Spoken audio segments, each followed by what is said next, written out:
Now, Republican Congressman Chris Collins of New York. He's a member of the President-elect's Transition Team Executive Committee. Good morning, Congressman. Good morning. Good morning, Allison. Good morning. Let's start with a couple of the cabinet picks. Rex Tillerson, are you comfortable that you know all you need to know about Mr. Tillerson's relationship with Vladimir Putin and Russia? Oh, I am just thrilled with Rex Tillerson. And as a side note, he's an Eagle Scout and was president of the Boy Scouts. I chair the Scout Caucus in Washington, and I'm an Eagle Scout, and so is my son. So when I talk about character, that's all I need to know about Rex Tillerson. But truly, his business interests around the world, a very get-it-done kind of guy, exactly the type of individual that will serve this president, and no procrastination. He'll be putting America first. So, no, I'm very pleased with Rex Tillerson. As you know, I was a never Romney guy, so, yes, I'm smiling. Okay. Do you feel that he will be able to hold Vladimir Putin's feet to the fire or have an adversarial relationship with him if necessary? Oh, there's no question. Anyone that's been the CEO of a company such as ExxonMobil knows what it is to negotiate. You study the strengths, the weaknesses of someone you're negotiating with, whether it's a customer or a vendor.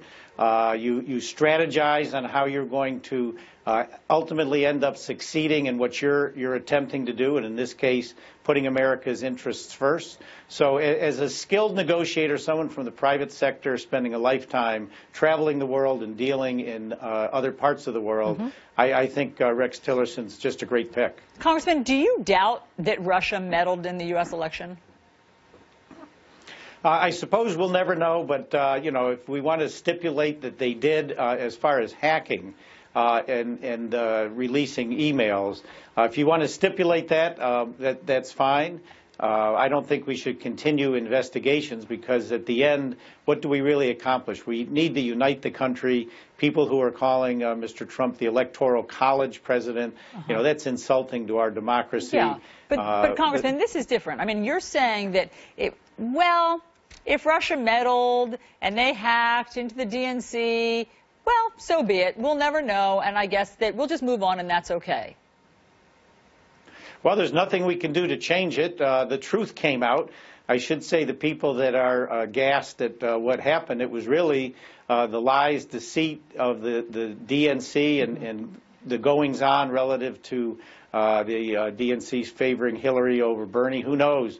You know, if that hadn't come out, the truth. Yeah. So those who are upset are saying we're upset by the truth, and when Americans saw the truth, that may have had an impact on the election. Not exactly, Congressman. I mean, we're upset are saying that Russia, one of our often enemies, meddled in the U.S. election and could have subverted democracy. That's what they're upset about. Well, because the truth came out. But again, we're not. Let's say they did. It's not going to change the results of the election. And again, it was the truth that came out. So, you know, we need to move on and unite behind President Trump.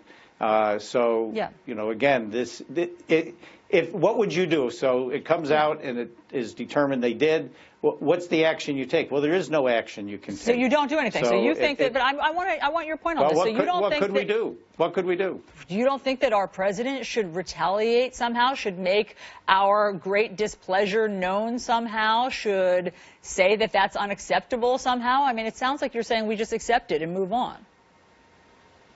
Well, I'm suggesting that you know, pretty much every country in the world, including the United States, is hacking and using cyber technologies to gain an advantage. I'm suspecting the U.S. is doing it as well. Also, you don't do this kind of thing in the public eye. You do it behind the scenes.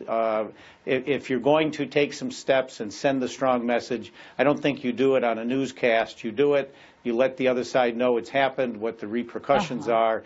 And at some point, I think there's a place to get it done, but not necessarily holding a press conference on it. Well, sure. I mean, and in fact, the Obama administration says that they were quietly dealing with this for months before the election, trying to figure out what to do about it because they didn't want to broadcast it. But just so that I'm clear, do you doubt the intelligence agencies that they say definitively that Russia did interfere?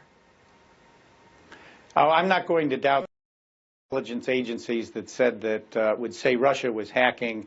WikiLeaks did what they did. As I understand it, these hacked emails were turned over to WikiLeaks, who then decided what they would release and not release. We're never going to know whether WikiLeaks decided to release some and not others. Mm-hmm. I don't think anyone's suggesting that Russia was the one that was actually releasing these. It came through WikiLeaks, and I guess, yep, again, there's a question we may never know the answer to. But if Russia releases incriminating Republican or RNC emails, you'll still feel as sanguine as you do now of, hey, that's how it goes, occupational hazard.